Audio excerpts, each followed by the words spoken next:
مولاي صل وسلم دائما أبدا على حبيبك خير الخلق كلهم. مولاي صل وسلم دائما أبدا على حبيبك خير الخلق كلهم. مولاي صل وسلم دائما أبدا.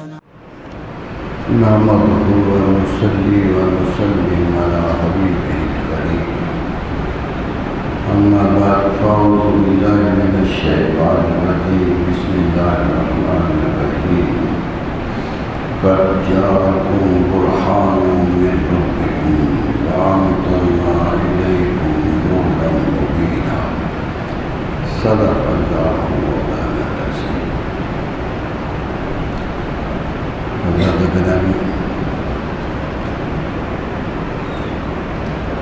اللہ تبارک و تعالیٰ کا ارشاد ہے کہ ہم نے انسانیت کے لیے، انسانوں کی رہنمائی کے لیے ایک برہان بھیجا ہے. برہان کا معنی ہوتا ہے دلیل. ایسی دلیل جو دیکھتے ہی پتہ چل جائے کہ یہ کیا ہے.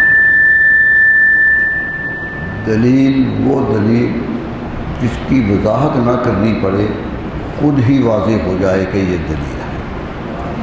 دیکھنے والا پہچان لے کہ یہ کس چیز کی دلیل ہے اور کیا ثابت کر رہی ہے. ایسی دلیل جس پر نہ پوچھنا پڑے، نہ وضاحت کرنی پڑے، نہ کوئی شک و شبہ ہو، نہ ابہام ہو، ایسی دلیل کو برہان کہتے ہیں. برہانہ کا معنی ہوتا ہے ننگا ہو جانا، یعنی جو بالکل ننگی دلیل ہے، چھپی ہوئی دلیل نہیں ہے. ایسی دلیل جس کے لیے کوئی وضاحت، کوئی تشریح یا کسی انسان اور کی ضرورت نہیں ہے. تو فرمایا ہم نے تمہاری طرف ایک ایسی دلیل بھیجی ہے جو خود واضح ہے، خود اپنا تعارف خود ہے، اسے کسی اور کے تعارف کی احتیاج نہیں ہے.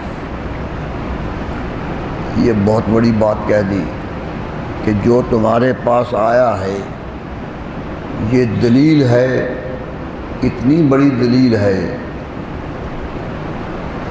کہ تمہیں اب اور دلیل چاہیے نہیں، اور کسی دلیل کی ضرورت نہیں ہے. ان کو دیکھو تو تمہیں محسوس ہو جائے گا کہ یہ کون ہے.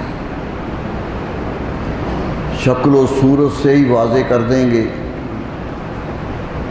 سامنے دیکھنے سے ہی پتہ چل جائے گا کہ یہ کون ہے. اگر بصیرت کمزور نہیں ہے، اگر روشنائی آنکھ میں موجود ہے، دیکھنے کی صلاحیت ہے، تو جو دیکھے گا وہ پہچان لے گا کہ یہ کیا ہے.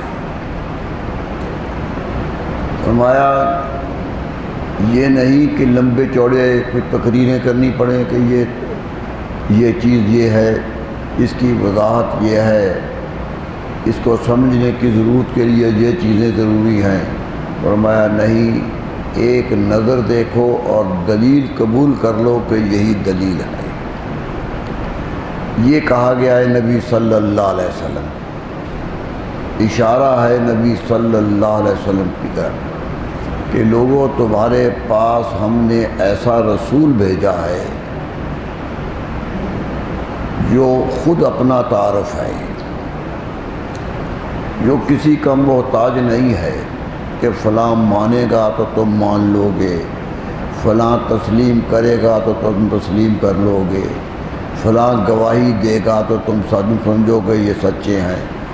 یہ وہ دلیل ہیں، وہ برہان ہیں کہ اگر خود ہی نور بصیرت رکھتے ہو تو دیکھو گے تو پہچان لو گے کہ یہ کون ہے. تمہیں پہچاننے میں دقت نہیں آئے گی.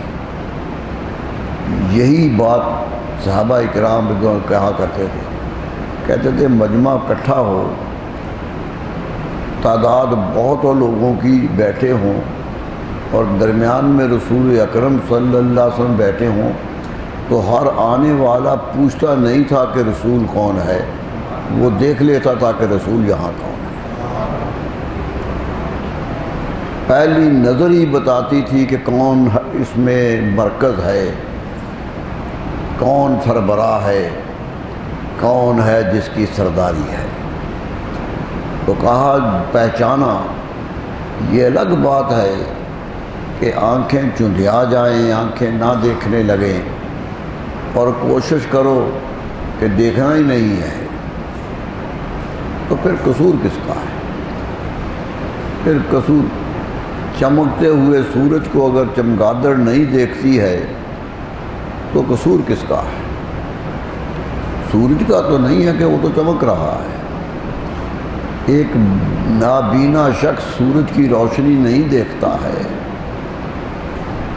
تو اس کے لیے اس کی اپنی بینائیوں کا کمزور ہے، اس کا علاج کرنا چاہیے، ورنہ روشنی تو چمک رہی ہے۔ اسی طرح نبی صلی اللہ علیہ وسلم جب آئے تو آتے ہی لوگوں کو خبر ہو گئی تھی کہ یہ کون آئے ہیں۔ پیدا ہوئے تھے تو لوگ جانتے تھے۔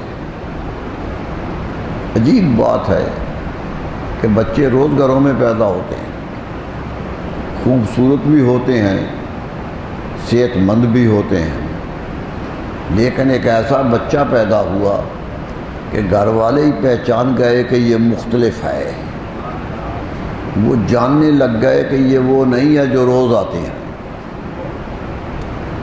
تو یہ چیز بتا رہی تھی کہ کون ہے۔ ارے ماں پہچان گئی تھی، اور کیا ہے؟ جس کے پیٹ سے آیا، کتنی مائیں ہیں جو اپنے پیٹ سے بچوں کو جنم دیتی ہیں۔ ماں کو تو جب تک بتایا نہ جائے یہ بھی خبر نہیں ہوتی کہ یہ زندہ ہے یا نہیں ہے۔ اسے بتانا پڑتا ہے کہ بچہ زندہ پیدا ہوا ہے، اسے بتانا پڑتا ہے کہ یہ خوبصورت ہے، چمکدار چہرے والا ہے۔ ماں تو اپنے پیدا کیے ہوئے بچے کو بھی نہیں جانتی ہے، اسے لوگ بتاتے ہیں کہ یہ کیسا ہے۔ لیکن ایک وجود تو ایسا آیا تھا جس کو پوچھنے کی ضرورت نہیں رہی تھی۔ ماں سے پوچھا کہ کیا ہوا تھا تو ماں نے کہا خرج منی نور، میرے وجود کے اندر سے نور نکلا تھا۔ وجود کیا تھا؟ نور تھا۔ ماں محسوس کر رہی ہے کہ نورانیت ٹوٹی ہے۔ حدیث میں آتا ہے کہ اتنا نور نکلا کہ ماں نے وہ محلات بھی دیکھ لیے جو عرب کے باہر تھے، دور دور کے محلات بھی روشن ہو گئے۔ معلوم ہوتا کائنات ہی چمک اٹھی کہ یہ وجود آیا ہے، چمک اٹھی۔ ماں نے اپنی آنکھوں سے وہ چمک دیکھ لی، اس لیے تو انہیں یقین تھا، یقین کہ یہ باپ نہ ہو، بچہ پیدا ہو تو ماں کو صدمہ ہوتا ہے کہ اس کی پرورش کون کرے گا۔ اور جہاں معاشرہ ہی اس قسم کا ہو کہ خود کما کے کھانا پڑتا ہو، جہاں معاشرے میں کوئی زراعت نہ ہو، جہاں معاشرے میں کوئی دولت کی تقسیم نہ ہو، جہاں طاقت کے بل بوتے پر چھین کے ہی کھانا پڑتا ہو، صحرا میں نکل کے چھیننا ہی پڑتا تھا، کسی کو کوئی لا کے نہیں دیتا تھا، ماحول ہی ایسا تھا، گھومتے پھرتے تھے کہ کوئی اچانک مل جائے تو اسے چھین لیا جائے، یہی کام وہ کرتے تھے۔ جہاں سے الگ ایک جزیرہ نما تھا، ایک حاجی نے کہا کہ ایک ایسا جزیرہ نما تھا جو دنیا سب سے الگ تھا، جہاں کوئی تہذیب و ثقافت آئی نہیں تھی، جہاں حضرت اسماعیل علیہ السلام کے بعد صدیاں گزر گئی تھیں، 63 نسلیں تو مورخین نے گنی ہیں، کہ حضور صلی اللہ علیہ وسلم سے 21 پشت پہ ادنان تھے اور ان سے 40 پشت اوپر حضرت اسماعیل علیہ السلام تھے۔ 61 کا نام تو حدیث میں آ گیا۔ تو سوچئے اتنا فاصلہ گزر چکا تھا کہ کوئی رہنما نہیں آیا تھا، کوئی راہبر نہیں آیا تھا۔ ادھر دوسری طرف بنی اسرائیل تھے، وہاں ہر روز نبی آ رہا تھا، وہاں گھر گھر نبی تھے، ایک وقت میں کئی نبی تھے۔ حضرت عیسیٰ علیہ السلام دریا کے کنارے تبلیغ کرتے ہوئے جا رہے ہیں تو دریا کے دوسرے کنارے حضرت یحییٰ علیہ السلام جا رہے ہیں، سلام ہوتا ہے، وہ بھی نبی ہیں، وہ بھی نبی ہیں۔ سوچئے کہ اتنے انبیاء دیے اللہ تعالیٰ نے بنی اسرائیل کو کہ سمجھ جاؤ، اور اس سیرانمائے عرب کو کوئی نہیں دیا۔ حضرت اسماعیل علیہ السلام کے بعد پہلے نبی صلی اللہ علیہ وسلم آئے، کوئی راستے میں نہیں ہے۔ نیک ضرور تھے، بزرگ ضرور تھے، لیکن نبوت کسی کے پاس نہیں تھی۔ کسی نے دعویٰ بھی نہیں کیا تھا کہ میں نبی ہوں، کوئی دعویٰ نہیں ملتا تاریخ کی کتاب میں کہ کسی نے نبوت کا دعویٰ کیا ہو۔ اس لیے تو وہ نبوت سے آشنا ہی نہیں رہے تھے، انہیں خبر ہی نہیں تھی کہ نبی آتا کیسے ہے، انہیں نبی کے اوصاف کی خبر نہیں رہی تھی۔ وہ تو حیران ہو گئے تھے کہ یہ وجود آیا کیا ہے، یہ ایسا وجود آ گیا ہے کہ حیرت ہوتی تھی۔ کبھی ماننے کی کوشش کرتے تھے، کبھی انکار کی کوشش کرتے تھے، یہی تھا۔ اپنوں نے نہیں مانا، حقیقی چچا ابو لہب ہے، گھر بھی ساتھ ہے۔ مکہ مکرمہ میں حضور صلی اللہ علیہ وسلم کے گھر کے ساتھ دیوار جڑی ہوئی تھی ابو لہب کے گھر کی۔ آج بھی کبھی مکہ شریف جانا پڑے تو اللہ توفیق دے تو اس محلے میں جائیے تو وہاں لکھا ہوا ہے سوق ابی لہب، یہ ابی لہب کی گلی تھی، آج تک اسی کے نام پر گلی ہے۔ گلی اس کی، طاقت اس کی، چچا ہے، حضرت عبد المطلب کا بیٹا ہے، لیکن پہچان نہیں رہا ہے، کیونکہ پہچاننے کی عادت نہیں رہی تھی۔ کوئی نبی آیا نہیں تھا جسے پہچانا جائے، نبوت کے خصائص کو وہ جانتے نہیں تھے۔ بنی اسرائیل کے ہاں تو نبی قطار در قطار آ رہے تھے، اور ادھر کوئی صدیوں کے بعد بھی نہیں آیا تھا۔ تو سوچئے جب صدیوں سے 10,000 سال کا فاصلہ تو ہوگا، حضرت ابراہیم علیہ السلام سے لے کر حضور صلی اللہ علیہ وسلم کا 10,000 سال کا فاصلہ تو ہے۔ اتنا فاصلہ گزر جائے اور نبی کوئی نہ آئے، رہنما کوئی نہ آئے، تو لوگوں کو رہنمائی کے اصول بھی بھول جاتے ہیں، رہنما کی پہچان بھی بھول جاتے ہیں کہ رہنما ہوتے کیسے ہیں۔ اس لیے وہ پریشان تھے، کبھی محبت سے آگے بڑھتے تھے، کبھی اپنے اندر کے ارادوں سے پیچھے ہٹ جاتے تھے۔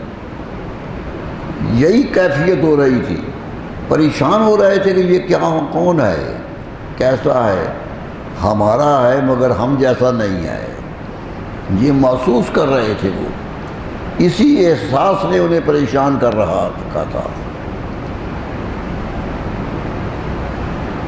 یہ عجیب بات ہے، حدیث میں آتا ہے کہ ابو جہل بھی حضور کا چچا ہی تھا، رشتے میں چچا تھا، قریش قبیلہ تھا، وہ بنو مخزوم کا قبیلہ تھا، دوسرے قبیلے کا سربراہ تھا، رشتے میں چچا ہی لگتا تھا، وہ بھتیجا ہی کہتا تھا نبی صلی اللہ علیہ وسلم کو۔ اعلان نبوت کیا تو حیران ہو گیا کہ یہ کیا ہو گیا، بڑی عزت کرتا تھا، بڑا احترام کرتا تھا، ایک دم پریشان ہو گیا کہ یہ کیا کر دیا انہوں نے۔ کہنے لگا سچ بول رہے ہیں آپ؟ فرمایا چچا کبھی مجھ سے جھوٹ سنا ہے؟ ارے میں تو جو کہہ دوں وہ سچ ہو جاتا، سچ دیکھ کے نہیں کہتا، میں تو اپنی ارادے سے کہہ دوں تو حقیقت بدل جاتی ہے۔ یہ تو اللہ نے مجھے قدرت دی ہے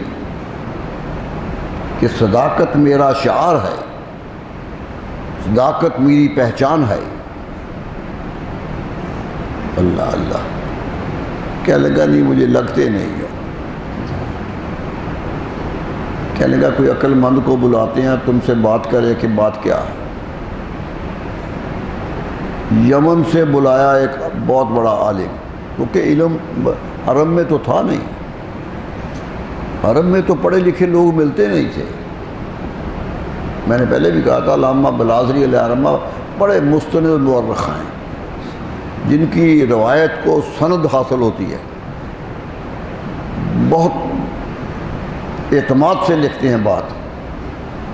انہوں نے اپنی کتاب میں یہ بات لکھ دی فتوح البلدان میں، عنوان باندھ کے لکھی امر الخط، کہ عربی کا خط کیسے شروع ہوا، عربی رسم الخط کہاں سے آیا۔ تو کہتے ہیں جب نبی صلی اللہ علیہ وسلم نے مکہ میں اعلان نبوت کیا تو پورے مکہ جو بہت بڑا شہر تھا، تجارتی مرکز تھا، مذہبی مرکز تھا، دنیا جہان کے لوگ وہاں آتے تھے، لیکن اس سارے شہر میں 17 آدمی تھے جو پڑھے لکھے تھے۔ گن دیے انہوں نے، نام دے دیے کہ یہ تھے، باقیوں کو پڑھنا ہی نہیں آتا تھا، لکھنا نہیں آتا تھا۔ یہ جو رسم الخط عربی کا الف با تا لکھتے ہیں نا، یہ صرف 2-3 صدیاں پہلے شروع ہوا۔ ایک عرب کا آدمی ہیرا چلا گیا شام کے علاقے میں، وہاں پڑھے لکھے لوگ تھے، وہاں اس نے کچھ سیکھا اور آ کر عربی رسم الخط ایجاد کیا۔ یہ جو آج ہم الف با تا لکھتے ہیں، یہ اسی شخص کی محنت ہے کہ اس نے پہلی دفعہ لکھا۔ یہ تقریباً رسول اللہ صلی اللہ علیہ وسلم کی آمد سے 100-150 سال پہلے کی بات ہے کہ لکھنا آتا تھا، لیکن جب نبی صلی اللہ علیہ وسلم آئے تو لکھائی پھر بھی کمزور تھی۔ یہ جو با کے نیچے نقطہ دے کے با بناتے ہیں اور تا کے اوپر نقطے دے کے تا بناتے ہیں، یہ نہیں بنانا آتا تھا، نقطے تھے ہی نہیں۔ خود نبی صلی اللہ علیہ وسلم کے خط جو شاہان دنیا کو لکھے ہیں آپ نے، وہ خط آج موجود ہیں، پڑھ لیجئے، کسی پہ نقطہ نہیں ہے، نہ زبر ہے، نہ زیر ہے، نقطہ ہے، نہ شد ہے، نہ مد ہے۔ رسم الخط اس شکل کا تھا، پڑھنے والا ہی پہچانتا تھا کہ یہ با ہے یا تا ہے۔ یہ تو بہت دیر بعد ابو الاسود دولی ایک عالم ہے جو حضرت علی کرم اللہ وجہ الکریم کا شاگرد تھا، ان سے عربی پڑھتا رہا تھا، اس نے پہلی مرتبہ نقطے لگائے، لیکن آج اس کا لکھا ہوا نقطے والا عربی رسم الخط ملتا ہے۔ حیرت ہوتی ہے کہ با لے کے نقطہ آگے لکھتا ہے، تا لے کے نقطے 2 آگے ڈالتا ہے، اوپر نیچے نہیں ڈالتا، یعنی لفظ لکھ کے اس کے آگے نقطہ، اور لفظ ایک رنگ سے لکھتا ہے، نقطہ دوسرے رنگ سے لکھتا ہے، لیکن نقطے کی دریافت کر لی اس نے، ابو الاسود دولی نے۔ پوچھا گیا تھا اسے یہ کیسے کیا، فرمایا الا نحو علی، حضرت علی کرم اللہ وجہ کے بتائے ہوئے طریقے پر کر دیا۔ وہ صاحباب علم تھے، انہوں نے بتایا، میں نے یہ کر دیا۔ لیکن پڑھنے میں پھر بھی دقت تھی اور لکھنے میں بھی دقت تھی کہ آدمی با لکھے، نقطہ آگے ڈالے، رنگ بدلے، قلم بدلے، پنسل بدلے، بڑی مشکل تھی۔ یہ تو خلیل بن احمد 100 سال بعد آیا، جو بہت بڑا محسن ہے عربی ادب کا، عربی زبان پر بڑے احسان ہیں اس شخص کے۔ اس نے نقطوں کو اوپر نیچے کر دیا، آگے سے اٹھایا، با کے نیچے کر دیا، تا کے اوپر کر دیا۔ یہ جو آج ہم دیکھتے ہیں یہ خلیل بن احمد کی دریافت تھا۔ مد بھی اس نے پہلی دفعہ ڈالی، شد بھی اس نے پہلی دفعہ ڈالی۔ حمزہ نہیں تھا عربی میں، الف لکھا جاتا تھا، وہ پہلا شخص ہے جس نے حمزہ ڈالا ہے۔ پوچھا گیا کہ یہ حمزہ کا نشان کیسے دیا تم نے؟ کہنے لگا یہ حمزہ نیچے سے نکلتا ہے حلق کے، نیچے سے آواز اس کی آتی ہے اور اس کے ساتھ ہی عین کی آواز آتی ہے۔ حمزہ اور عین جڑے ہوئے ہیں، وہ حلق کے اندر ہے، وہ حنجرہ کے اندر ہے، قریب قریب ہے، اس لیے میں نے عین کا اوپر کا سرا کاٹ کے حمزہ بنا دیا۔ ایک ایک چیز اس نے بنائی، شد مد اس نے بنائی۔ یہ زبر زیر پیش جو اوپر نیچے لکھتے ہیں یہ اسی کی بنائی ہے۔ کتنا احسان کر گیا عربی ادب پر، اللہ اللہ۔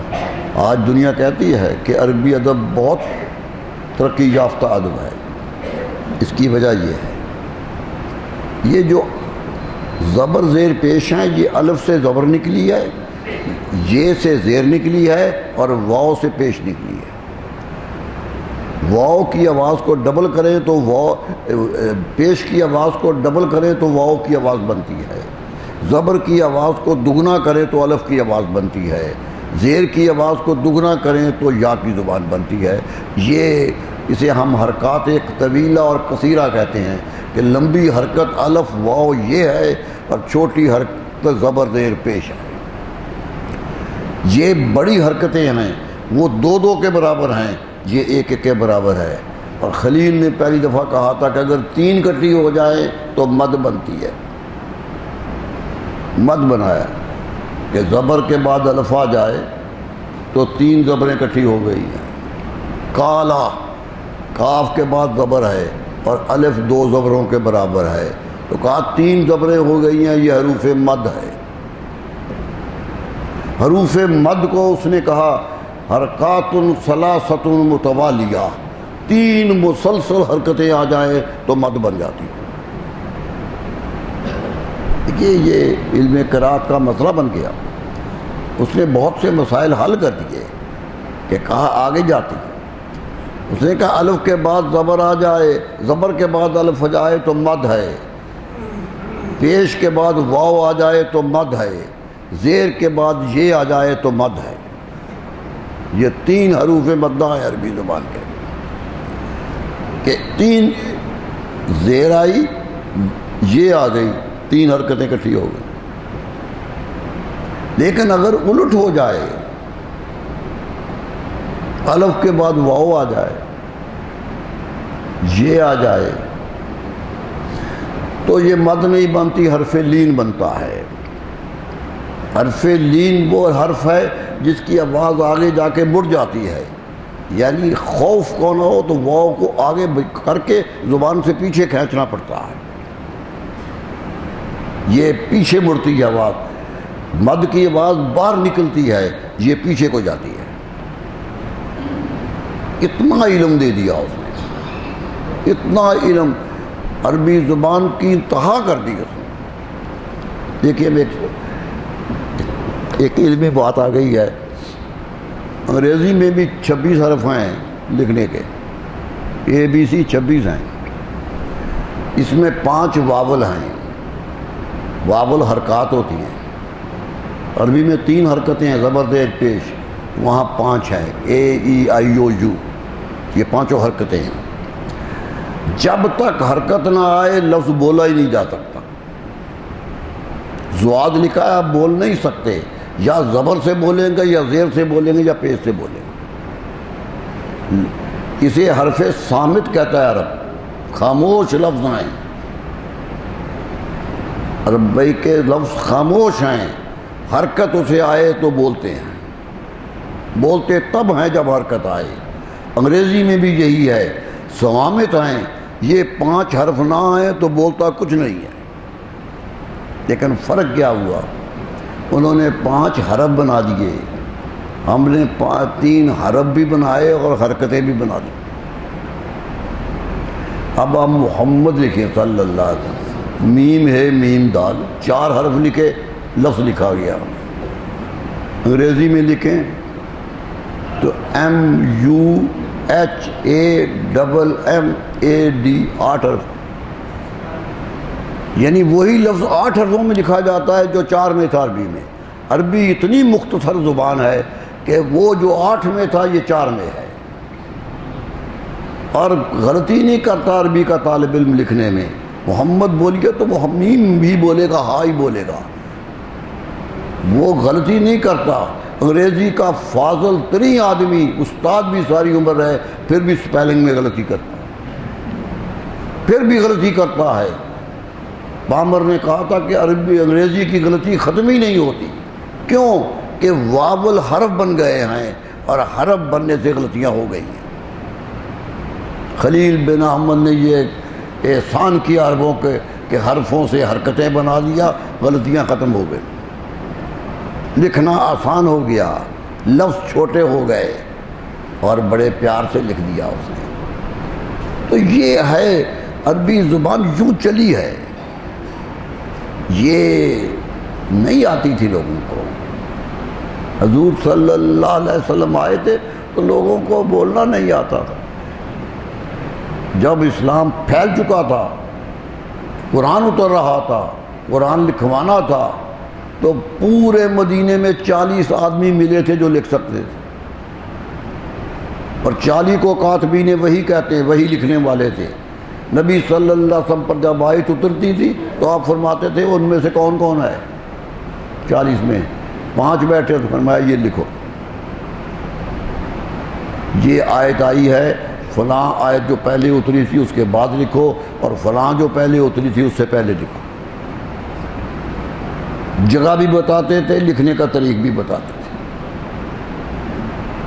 یہ تھے کاتبین وحی جنہوں نے وحی لکھی ہے۔ یہ قرآن پاک جو بیٹھا ہوتا تھا وہ لکھ لیتا تھا۔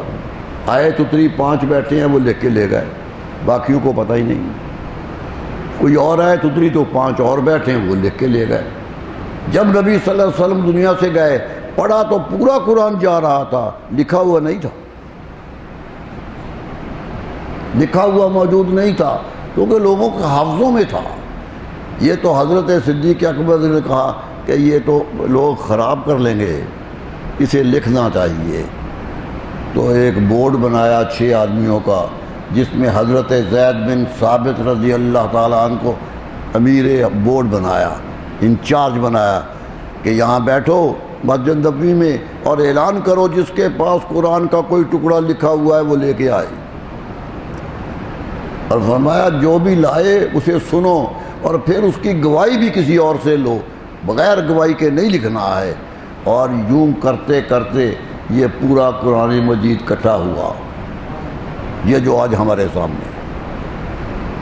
یہ حضرت صدیق اکبر نے اپنے 2 سالہ دور میں اکٹھا کروا دیا، اور اس کا نسخہ بنایا گیا، ایک جلد میں لایا گیا، بین الدفتین کہتا ہے عربی سے، کہ 2 موٹے کاغذوں کے اندر آ گیا، جلد بنا دی اس کی، اور وہ حضرت حفصہ ام المومنین کے پاس رکھ دیا کہ آپ پڑھی لکھی ہیں، اس کی حفاظت کیجیے۔ یہ سرکاری نسخہ ہے، یہ اصل نسخہ ہے، جس کو بھی شک ہو قرآن پڑھنے میں اس کو آ کے دیکھے۔ وہ نسخہ حضرت حفصہ حضرت فاروق اعظم کی صاحبزادی کو دیا گیا، ام المومنین ہے۔ کیوں دیا گیا؟ کہ وہ پڑھی لکھی تھی۔ ام المومنین ساری میں سے سب سے زیادہ پڑھی لکھی حضرت حفصہ تھی، کیونکہ حضرت فاروق اعظم کی صاحبزادی تھی، اور حضرت فاروق اعظم کے خاندان سے ہی لکھنا پڑھنا شروع ہوا تھا۔ آپ کی نانی تھی نفیسہ، اللہ اللہ، وہ پہلی عورت ہے جو عرب میں لکھنا سکھاتی تھی لوگوں کو۔ جتنا بھی عرب پڑھا لکھا ملے گا وہ اسی مائی کا میرے پڑھایا ہوا ہے۔ حضرت فاروق اعظم کا خاندان اس لیے پڑھ گیا کہ ان کی نانی پڑھی ہوئی تھی۔ کتنا فرق ہوتا ہے پڑھے لکھے کا، تو کتنی قدر کی پڑھے لکھے کی صدیق اکبر نے کہ قرآن کا اصل نسخہ اسے پکڑا دیا کہ آپ حفاظت کریں گے۔ علم پر اعتماد کیا نا، علم والے پر اعتماد کیا نا، یہی سبق دیا تھا کہ صاحب علم بڑا ہوتا ہے، محافظ ہوتا ہے، جہالت سے غلطیاں ہو سکتی ہیں، صاحب علم جانتا ہے اس لیے غلطی نہیں کرتا۔ اللہ اللہ، قرآن کٹھا ہو گیا، جس جہاں اسلام پھیلتا چلا گیا، ملک ملک میں پھیلا، جہاں کہیں شک ہوتا تھا لوگ چل کے آتے تھے مدینہ منورہ اور اس قرآن کو دیکھ کے درستی کرتے تھے۔ حضرت عثمان رضی اللہ عنہ کا زمانہ تھا، آذربائیجان میں جنگ ہو رہی تھی، روسی ترکستان میں جنگ ہو رہی تھی۔ جرنیل نے لکھا کہ امیر المومنین بڑا کام خراب ہو گیا ہے۔ کہا کیا؟ کہا لوگ قرآن غلط پڑھنے لگ گئے، لہجہ بھی غلط ہو گیا ہے، پڑھتے بھی اور طرح اور لفظ بھی غلط کرتے ہیں، اس کا انتظام کیجئے کوئی۔ حضرت عثمان رضی اللہ عنہ نے وہی قرآن کا نسخہ منگوایا اور اس کی 7 کاپیاں کروائیں، 7 نقلیں کروائیں اور ہر ایک مرکزی مقام پہ بھیج دی کہ جہاں غلطی ہو اسے دیکھو۔ اس لیے انہیں جامع قرآن کہتے ہیں کہ یہ قرآن کو اکٹھا کرنے والے لوگ تھے، نسخہ بنا دیا قرآن کا، لکھنا پڑھنا سکھا دیا۔ اللہ اللہ، کتنا قوم پہ احسان کیا ہے ان لوگوں نے کہ آج قرآن، آج میں یقین سے کہہ سکتا ہوں کہ آج بھی جنت البقیع سے کوئی صحابی قبر سے باہر آ جائے اور آ کر قرآن پڑھنے لگے تو وہی پڑھ رہا ہوگا جو حافظ سے پڑھ رہے ہیں۔ آج کوئی فرق نظر نہیں آئے گا، کیونکہ خلفائے وقت نے اسے بند کر دیا تھا، اس کی حفاظت کر دی تھی، اور یہ حفاظت اتنی ہوئی کہ ایک حافظ ساری عمر یاد کرنے والا بھی پڑھے، ذرا غلطی کرے تو پیچھے سب سے کوئی بول پڑتا ہے کہ غلطی ہو گئی۔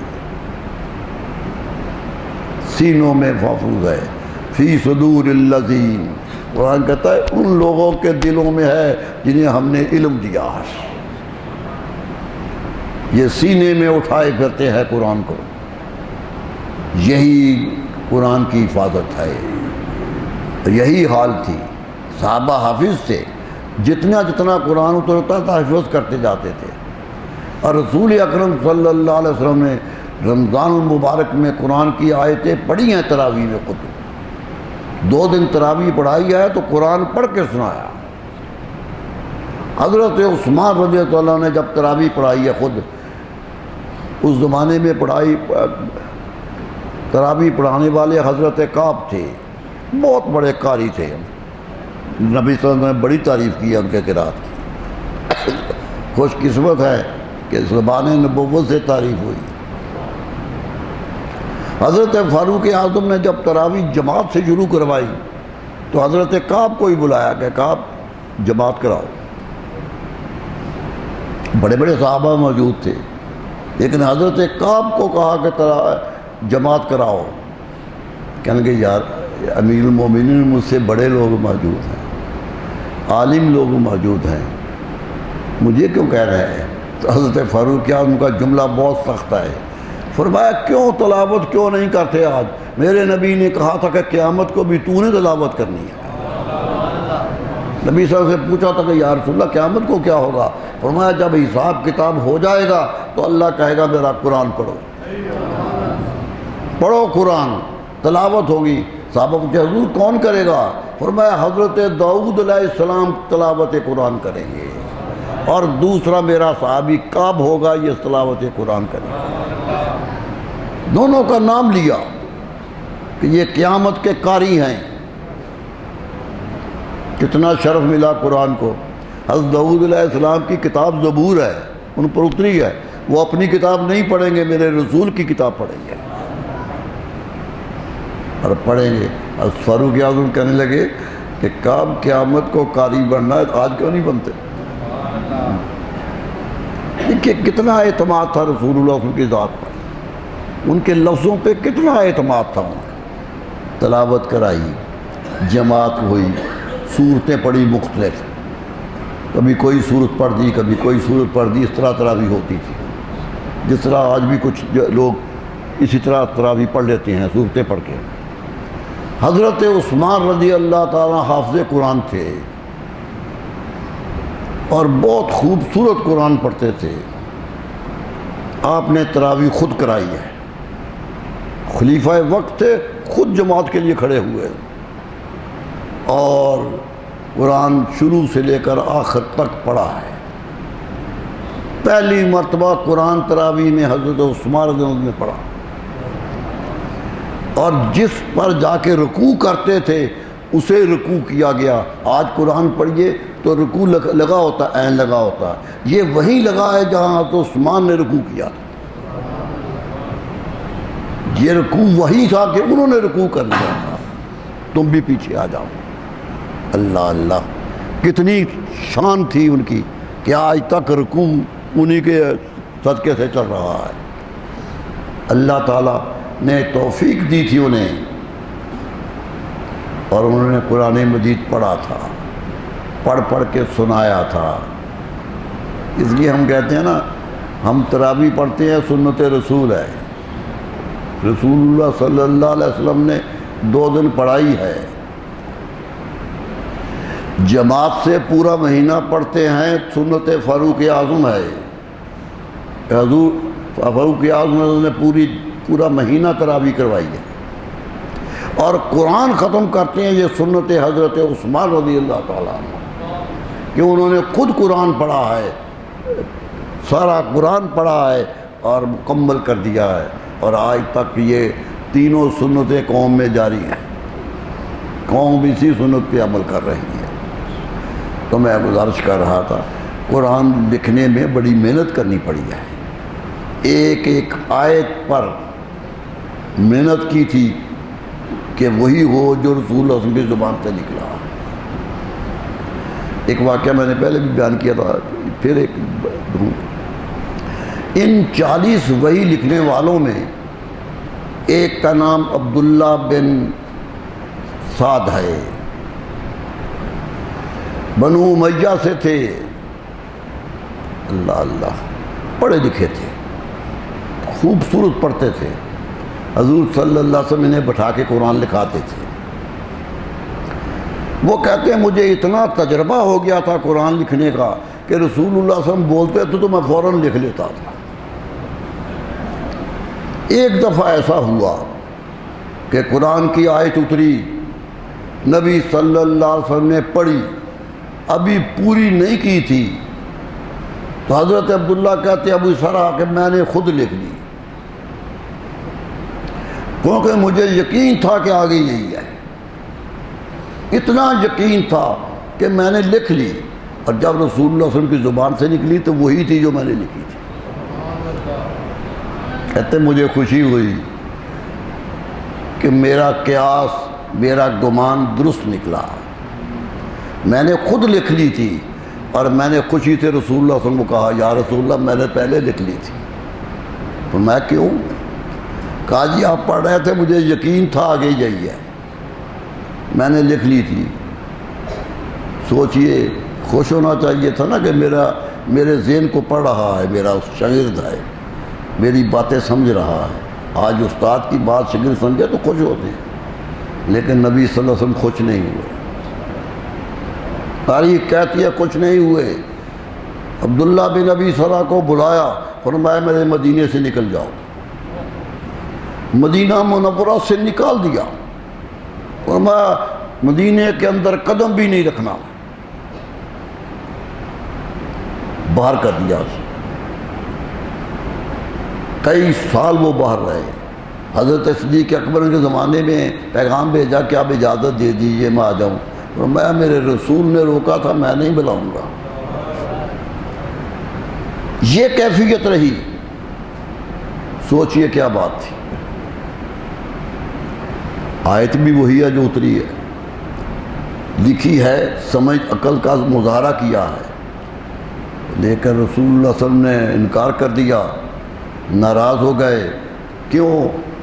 بتا دیا کہ لوگوں یاد رکھو تم عربی کا جملہ تو درست لکھ لو گے، تم آگے لفظ بھی درست لکھ لو گے، لیکن یہ قرآن نہیں ہوگا۔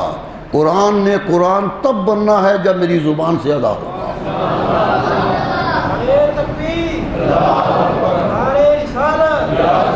میری زبان سے نہیں نکلے تھے لفظ، یہ تم نے عربی کا جملہ لکھا ہے، قرآن نہیں لکھا ہے، ثابت کر دیا کہ قرآن اللہ کا کلام ہے، زبان رسول اللہ کی ہے۔ جیسے انہوں نے پڑھا پڑھو۔ قاری کیا کوشش کرتے ہیں کہ رسول اللہ صلی اللہ علیہ وسلم جیسے کا صحابہ پوچھتے تھے کہ یہ لفظ کیسے پڑھا تھا، یہ لفظ کیسے پڑھا تھا۔ ایک بات اور بتاؤں آپ کو، محبت کی بات ہے۔ اب سورہ فتح ہے نا، سورہ فتح میں علیہ اللہ آیا ہے، اللہ کے بعد پیش آئی ہے۔ قانون عربی کا کہتا ہے کہ جہاں اللہ لگے آگے زیر آنی چاہیے۔ علیہ ہوتا ہے رحمت اللہ علیہ۔ جہاں بھی 17 حرف ہیں عربی زبان کے، انہیں حروف جارہ کہتے ہیں۔ جب بھی آئے آگے زیر آتی ہے۔ 17 میں بے آ جائے آگے زیر آئے۔ بسم اللہ اسم کے میم کے نیچے زیر آئی یا نہیں آئی؟ باقی وجہ سے آئی۔ اسم اللہ تھا، اسم اللہ ہو گیا۔ یہ 17 حرف ہیں عربی زبان کے، جب بھی کسی لفظ کے اوپر لگتے ہیں تو آگے زیر دیتے ہیں۔ اللہ بھی ان میں سے ہے۔ جب بھی آئے قرآن سارا پڑھ لیجئے، جہاں بھی اللہ آیا ہے آگے زیر آئی ہے، لیکن سورہ فتح میں نہیں آئی ہے۔ ایک پر پیش ہے، علیہ ہے نہیں، علیہ ہو ہے۔ کیوں؟ علامہ روح المعانی لکھتے ہیں، میں نے بڑا غور کیا کہ کسی قاری نے بھی درست نہیں کیا کہ یہ تو غلط ہے۔ آج کوئی طالب علم لکھے تو ہم کاٹ دیں گے کہ یہ غلط پڑھ رہے ہیں،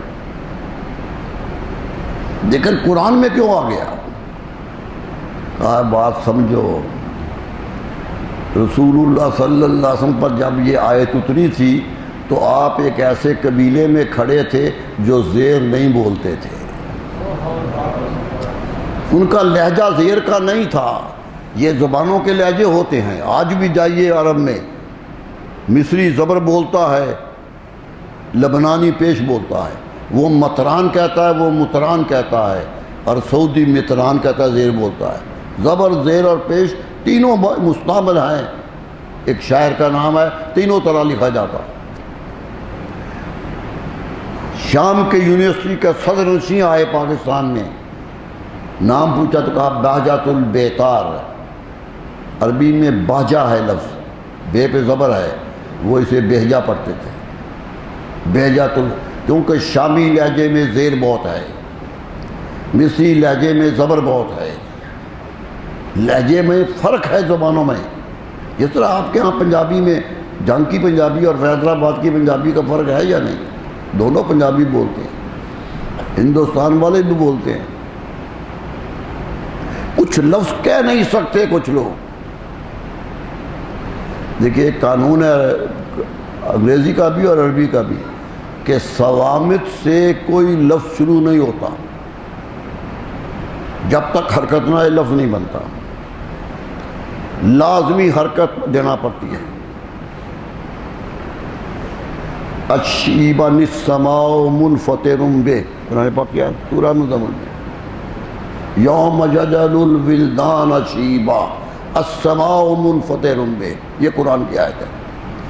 قاری نصف سما پڑھتا ہے، کیوں کہ شیبن ہے، نون پہ جزم آ گئی ہے، آگے حرکت ہے، ملا نہیں سکتا جزم، جزم نہیں ملتی جب تک حرکت نہ آئے، اس لیے حرکت وائزہ حرے کا بالکسر، عرب کہتے ہیں جب حرکت دینی پڑے تو زیر دے دیا کرو، جب بھی مجبوری ہو جائے زیر دے دیا کرو۔ تو السماء منفطر بہ، شیبان السماء منفطر بہ، یہ قرآن کا لہجہ ہے۔ یہ عربوں کے لہجے تھے جو لہجات العرب پہ کتابیں لکھی گئی۔ سارا قرآن قریش کے لہجے میں اترا ہے، لہجہ قریش تھا۔ حضرت عثمان کہا کرتے تھے جب غلطی ہو تو قریشیوں کو بولتے دیکھو کیسے بولتے، ویسے قرآن بولو۔ تو قرآن لہجہ قریش، رسول اللہ کی زبان قریش کی زبان تھی، اس میں اترا ہے۔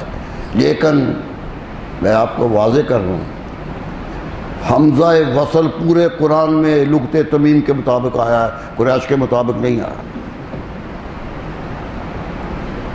لہجات قرآن نے استعمال کیے ہیں دوسرے بھی، قریش کہتے تھے کہ قرآن ہمارے لہجے میں اترا ہے، محدثین کہتے ہیں نہیں، قرآن اپنا لہجہ لے کے آیا ہے، یہ اتفاق ہو گیا کہ تمہارا لہجہ قریب آ گیا ہے، قرآن نے اتارا ہے۔ تو ہوا یہ کہ وہ زیر نہیں بولتے تھے، حضور صلی اللہ علیہ وسلم سے پیار دیکھیں، امت سے کتنا پیار ہے کہ انہیں بولنے میں دقت نہ ہو، پیش کی جگہ زیر کی جگہ پیش بول دیا، علیہ اللہ کہہ دیا، صرف لوگوں کی سہولت کی خاطر زیر کی جگہ پیش پڑھ دیا۔ قدرت کا فیصلہ آ گیا کہ آپ نے پیش پڑھ دیا ہے، قانون کوئی بھی ہو قرآن پیش سے ہی پڑھا جائے گا، قرآن پیش سے ہی پڑھا جائے گا۔ کوئی بڑے سے بڑا عالم کہے کہ یہ تو غلط ہے، علیہ اللہ ہونا چاہیے، وہ قرآن غلط پڑھے گا۔ قرآن میرے رسول کی زبان سے نکلا ہوا ہے، جیسے نکال دیا ہے ویسے ہی بولنا ہے، ویسے ہی استعمال کرنا ہے، یہی قرآن کی حکمت ہے۔ گرچہ قرآن از لب پیمبرس، ہر کے گوئے دھک نہ گفتو کافرس۔ مولانا روم کہتے ہیں قرآن رسول اللہ کے لب سے نکلا ہے، لیکن یقین رکھو کہ یہ اللہ کا کلام ہے، اللہ نے کلام اپنے رسول کی زبان پہ کیا ہے، اور یہی ہمارا یقین ہے۔ تو میرے دوستو، عرب کے ہاں تہذیب بھی تھی، آئے تھے رسول اللہ صلی اللہ علیہ وسلم آئے تو انہیں نبوت کی پہچان نہیں تھی،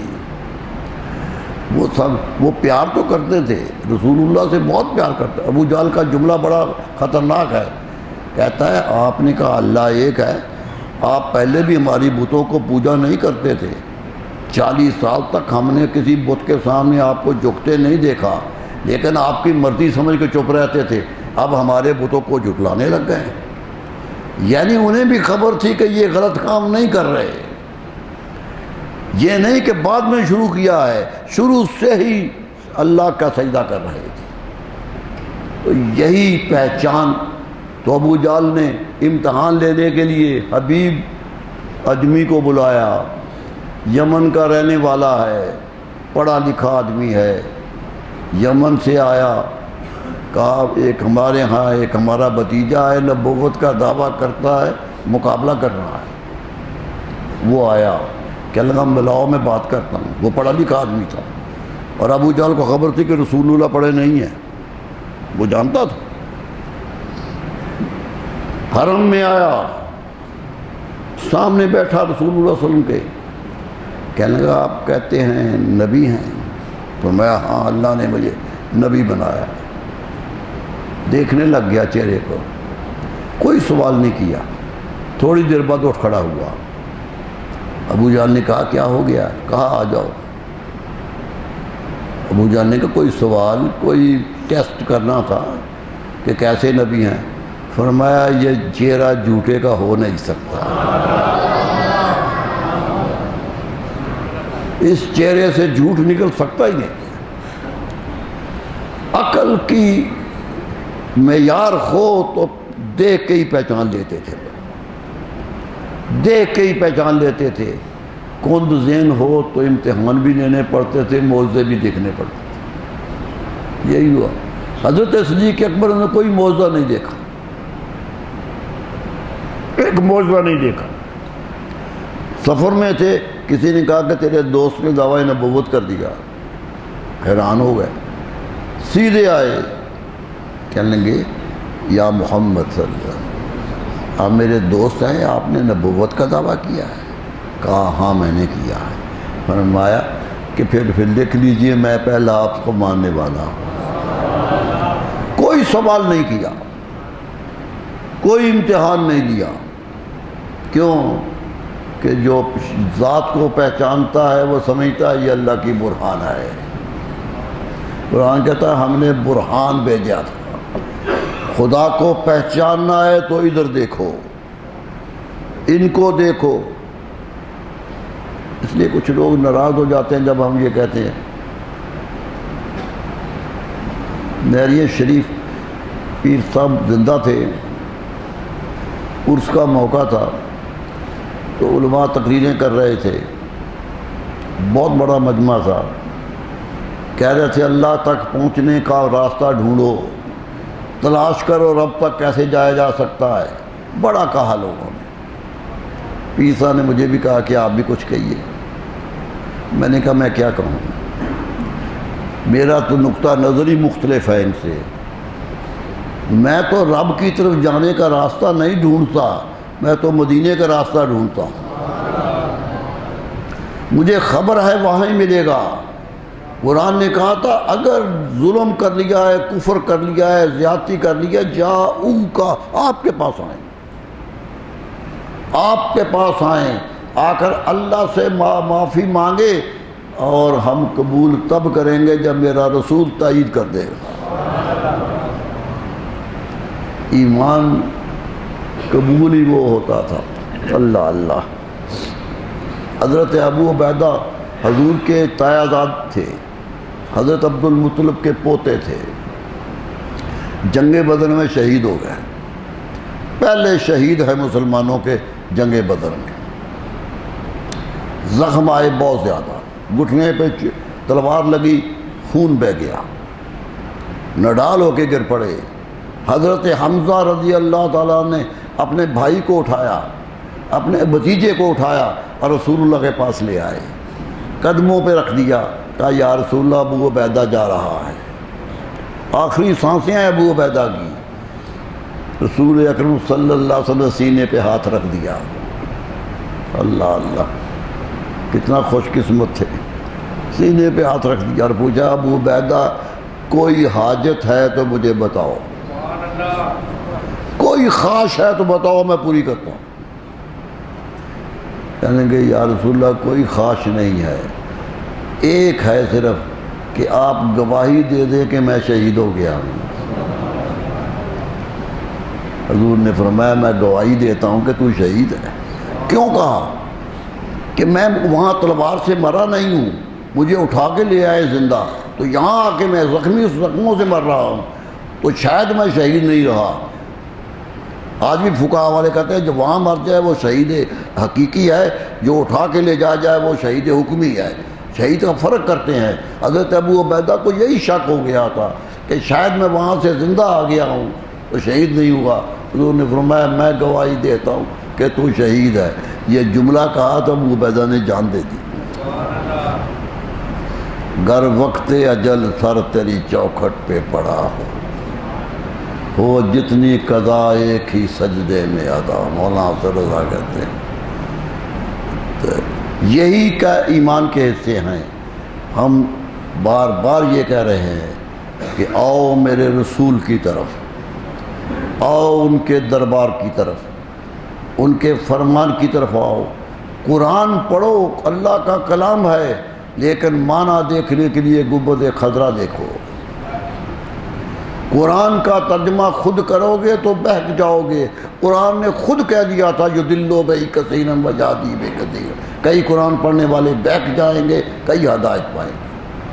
قرآن نے تو خود گواہی دے دی کہ بہک سکتے ہو، بہکنے سے بچنا ہے تو میرے رسول کے دربار میں آ جاؤ، پھر بہکو گے نہیں۔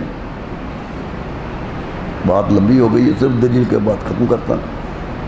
دیکھیے صحابہ آئے تھے نا تو رسول اللہ کے دربار میں، رسول اللہ صلی اللہ علیہ وسلم نے کیا کہا ان کے بارے میں؟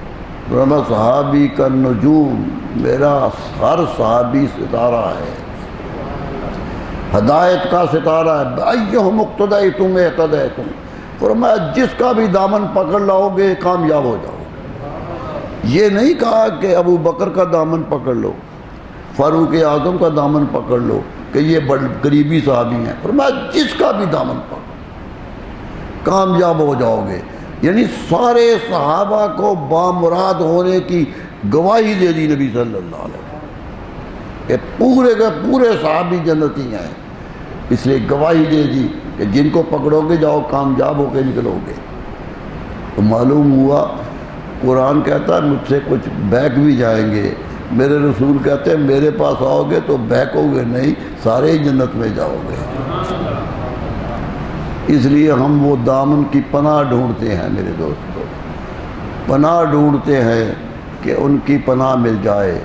گناہ گار ہیں، بہت گناہ گار ہیں، انتہا درجے کا گناہ ہے، لیکن شفیع المذنبین صلی اللہ علیہ وسلم سے امیدیں بڑی ہیں۔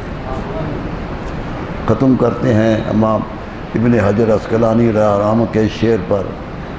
محدث ہیں، امام ہیں، بخاری کے شارح ہیں۔ ہندوستان میں کوئی مکتبہ فکر ہو، میں ایک کا نہیں کہتا، بریلوی ہو، دیوبندی ہو، اہل حدیث ہو، کوئی بھی مکتبہ فکر ہو، سارے کے سارے شاگرد ہیں امام ابن حجر کے۔